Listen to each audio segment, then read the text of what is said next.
சாமுத்திரிகா சாஸ்திரம் படி உங்க முகத்துல எங்கெங்க மச்சம் இருந்தா என்னென்ன நன்மைகள் அப்படின்றத பத்தி தான் இந்த வீடியோல நீங்க பார்க்க போறீங்க. சோ நிறைய நேரங்கள்ல நீங்க மச்சத்தை பத்தி எல்லாம் கேள்விப்பட்டிருப்பீங்க.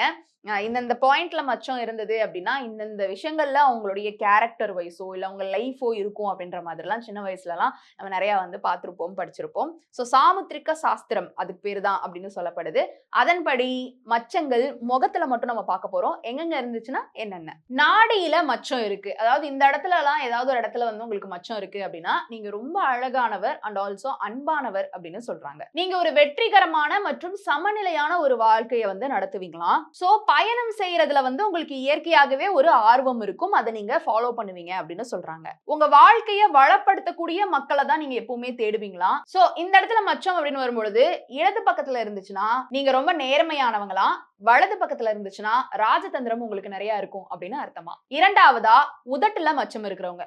உங்க உதட்டுல மச்சம் இருந்துச்சு அப்படின்னா மத்தவங்களோட கம்பேர் பண்ணும்பொழுது நீங்க ரொம்ப லட்சியவாதி அப்படின்னு சொல்லப்படுது. உங்க மேல் உதட்டுல இருக்கக்கூடிய 2 மூலையிலுமே மச்சம் இருந்துச்சுன்னா நீங்க ஒரு பெரிய உணவு பிரியர், ஃபுடி அப்படின்னு வந்து சொல்றாங்க. கீழ் உதட்டுல இருக்கக்கூடிய மச்சம் வந்து நடிப்பு மற்றும் நாடகத்துக்கு மேல உங்களுக்கு இருக்கக்கூடிய ஒரு ஆர்வத்தை காட்டுது அப்படின்னு சொல்லப்படுது. மூன்றாவதா கன்னங்கள்ல இருக்கக்கூடிய மச்சங்கள். பல கலாச்சாரங்கள்ல கன்னத்துல இருக்கக்கூடிய மச்சம் அப்படின்றது ஒரு அழகினுடைய ஒரு சிம்பலா பார்க்கப்படுது. உங்களுடைய வலது கன்னத்துல மச்சம் இருந்துச்சு அப்படின்னா உங்களுடைய நண்பர், உறவினர் அப்படின்னு சொல்லிட்டு உங்க முன்னாடி ரொம்ப வசதியா, ரொம்ப கம்ஃபர்டபுளா நீங்க வந்து அவங்கள வந்து பாத்துப்பீங்க அப்படின்னு வந்து சொல்றாங்க. உங்களுடைய இடது கன்னத்துல மச்சம் இருந்துச்சுன்னா நீங்க ஒரு உள்முக சிந்தனையாளர், நெருங்கிய நண்பர்களோட நேரம் அதிகமா செலவழிக்கக்கூடிய ஒரு நபர் அப்படின்னு சொல்றாங்க. சோ நீங்க இடதுபுறம் மச்சம் இருக்கிறவங்க எல்லாம் வந்து இன்ட்ரோவர்ட் அப்படின்றதுதான் ஒரு பெரிய விருந்தே இருந்தாலும் தனியா அப்படியே சுத்தி திரியக்கூடிய ஒரு நபர் அப்படின்னு சொல்லப்படுது. நான்காவதா மூக்குல மச்சம் இருந்துச்சுன்னா நீங்க ரொம்ப சுயமரியாதை கொண்டவர்கள் அப்படின்னு சொல்றாங்க.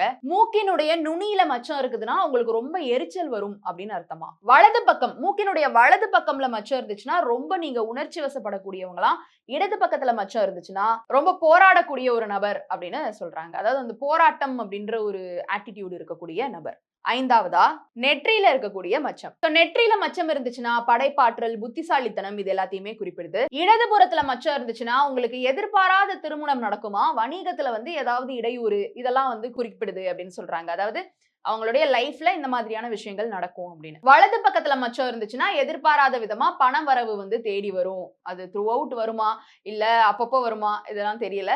பண வரவு வந்து உங்களுக்கு டக்கு டக்குன்னு வந்துகிட்டே இருக்கும். பண பிரச்சனை இருக்காது அப்படின்னு கூட வச்சுக்கலாம். சோ இந்த 5 முக்கிய இடங்கள் உங்க முகத்துல இருக்கக்கூடிய மச்சங்கள் வந்து உங்க வாழ்க்கையையும் உங்க கேரக்டரையும் இப்படி வந்து குறிப்பிடுது சாமுத்திரிக சாஸ்திரம் படி. இத பத்தின உங்களுடைய கருத்துக்கள் அண்ட் ஆல்சோ இந்த மச்சங்கள் உங்களுக்கு எங்கெங்கெல்லாம் இருக்குது, உங்களுக்கு பொருந்துதா, உங்களுடைய கருத்துக்களை கீழே வந்து கமெண்ட் பாக்ஸ்ல ரியா என் கூட ஷேர் பண்ணலாம்.